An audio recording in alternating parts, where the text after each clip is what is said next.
Up next is Jared Blumenfeld, California's Secretary for Environmental Protection. He oversees the state's efforts to fight climate change, reduce emissions, transition to a clean energy economy, and much more. Secretary Blumenfeld, it's really great to talk to you today. I've been excited. I keep dropping your name all morning and other people I talk to. I want to say, years ago when former Governor Jerry Brown had just come into office, had just been elected, I interviewed him at a forum with some of Elon Musk's cousins and others at UCLA on, what could be done for California by way of environmental issues. And he talked about, well, we need, by such and such date, we need so many distributed energy sites and solar and other stuff. And the big block at that time were things like permits in counties. I'm just interested, you've got very bold goals of, getting greenhouse gas emissions to 40% below 1990 levels by 2030, transforming to a clean energy economy, but there are bumps in the road. What are some of the things, your up at night issues that make your job hard? Well, Steve, first of all, thanks for convening us all and really appreciate this. It seemed like really great so far today. There's lots of challenges. The goal is really how we dynamically decouple carbon from economic growth. And I think California's been a model of how to do that.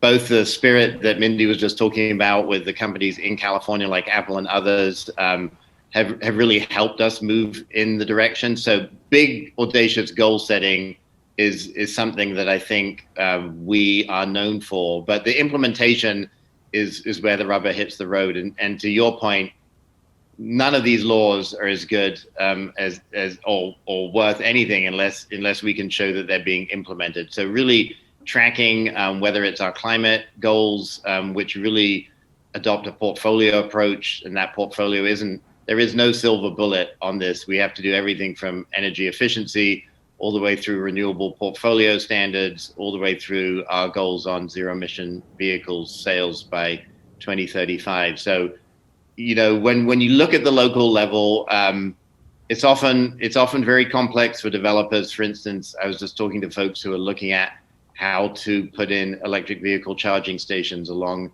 the big freeways, and how we help the locals, how the state can help the regional governments, and how we're helped by the federal government all have to work in concert if we're going to meet these ambitious goals within the timelines. And we're incredibly committed and focused on doing that. Jared, how do I ask this politely? Is California setting the pace on this, or are there any other U.S. states doing it better than you are? I'd say, you're talking about Jerry Brown. Bizarrely, if you go back to Governor Reagan, Ronald Reagan, he established the California Environmental Quality Act. Back in 1965, we had clean air laws on the books. And so we've been doing it the longest, primarily out of necessity. The air issues in California happened here first and worst. We're still battling clean air issues.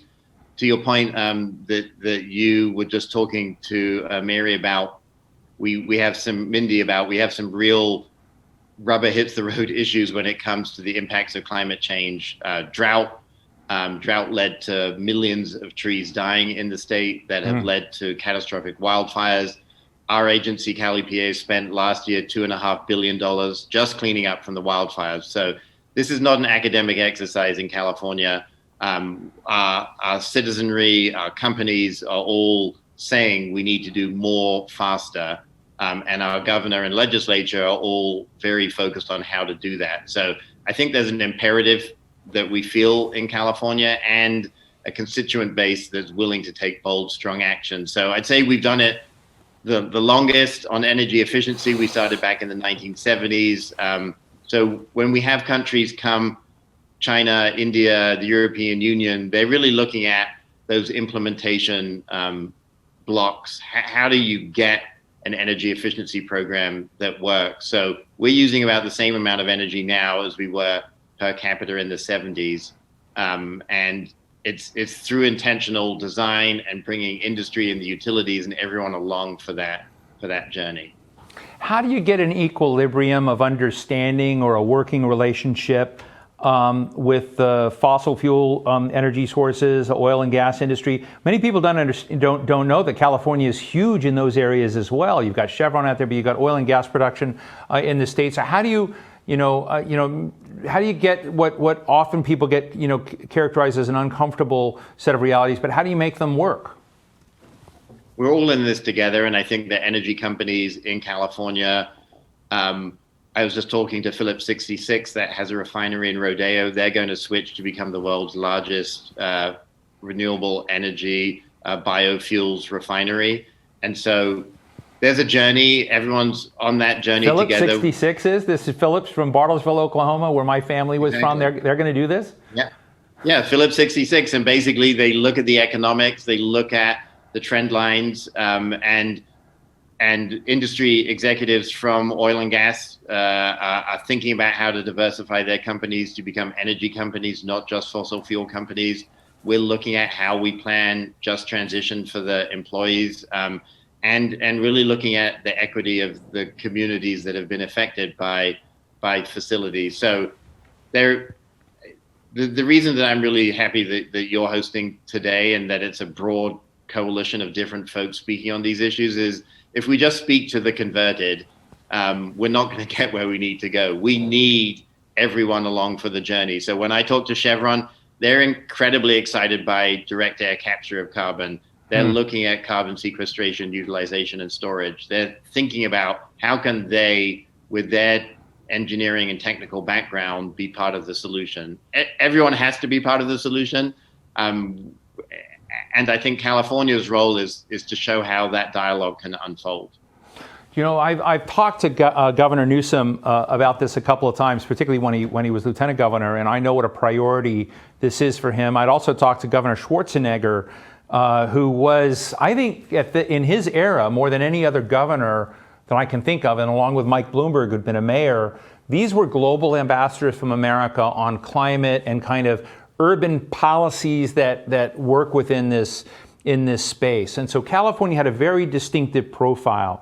Now with the new administration here, I don't know. I mean, do you feel that California is still out there? Are you and Gavin Newsom out there still playing that role of global ambassador on this, regardless of what happens at the federal government, or are you integrating more with what the Biden team is trying to do? Well, Steve, just to juxtapose it with the last 4 years, we were spending a lot of time on defense, and now we're spending a lot of time moving forward together with the administration. So we have a role which I think is to help push the federal government with its ambition. So we want to make sure that the federal government does as much as it can and meets California at a place on vehicles, for instance, or renewable energy. That helps us achieve our goals. And internationally, we are incredibly excited that former Secretary of State Kerry is the global envoy on climate, and that we were, before COVID, Steve, we had about 160 foreign delegations to California a year. I'm not sure that we can sustain that, so we're very glad to be joined by our federal partners. What we're going to be doing is being able to show how at a small scale, a city, a state, this can be implemented. And that's still important. If you want to understand how a trading platform for carbon is going to evolve, California is going to still be able to provide that. If you want to understand how in an emergency like wildfire we respond, we're still going to be able to provide some of that. But we're thrilled to be joined by the Biden team.